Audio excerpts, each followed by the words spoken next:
Hotel मालिक ये बस मालिक प्लस से षड्यंत्र लिंक था मैंने आडभोकेट सार भूमिका कौन थी सी कौन थे नहीं आडभोकेट अति निकटतर बंधु होती से बस मालिक जो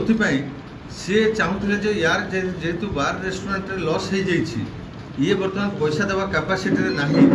तेणु से उभयों भितर षड्यंत्रकारी और बस मालिक भितर जो होता एग्रीमेंट एवं से जो चेक फेक अन्य किसी थिला से समस्त ओरिजिनल डॉक्यूमेंट को पातिरामार निज पाखे रखी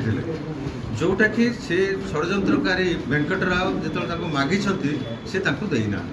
सर वेंकट राव एड्रेस कोठी सर घर कोठी से वेंकट राव ओरिजिनली घर मध्य पार्लाखेमुंडी रे सी बर्तमान सेटल होती भाईजाग रे तांकर शेष पोस्टिंग निकट रे माने लास्ट एठी पाथपटन गलापर से भाईजाग एसबीआई रे चाकरी करथिला बेले रिटायर कर प्राय 2 वर्ष तले रिटायर कर सर ये जो बस संपुक्त बस मालिक ये घटना रे संपुक्त बस मालिक किसी संपृक्ति एबे जहाँ आम तदंत रु आम जाना पाचु बस मालिक ये घटना घटेबार कौन संपृक्ति ना तथापि आमर तदंत जारी रही जदि ए षड्यंत्र कौन भी प्रमाण मिल आईन परिसर को आने सुधा तदंत आम पूरा क्लीयर अच्छु जे वेंकट राव जे एक्स एसबीआई मैनेजर एवं 2 जन लोक जी के आसिक एसिड पकई ये कांड ये 3 जन मध्य सीमित अच्छे अन्य जन अभियुक्त को गिरफ्त कर जो युवकटी बाइक चल के आसी जे एसिड पकेबा युवक को सांगे आनी ताको आम लोकेट कर सारूँ बहुत जल्दी आम धरू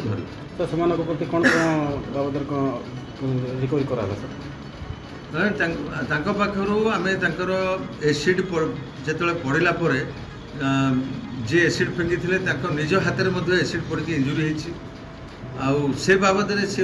रखी गोटे प्रमाण आम हाथ को लगी गोटे बलिष्ठ प्रमाण आम से पाइछू तापर से निज हाथ को एसिड पड़ला देह पछ आड़ को हाथ नहीं जो पोछि देते देह पछरे सार्ट पड़ा सहित एसिड लगिक पुड़ी या व्यतीत बहु टेक्निकल एविडेंस आम पाखे अवेलेबल अच्छी यथेष्ट प्रमाण अच्छे समस्त प्रमाण बलिष्ठ प्रमाण विरुद्ध रही। Thank you.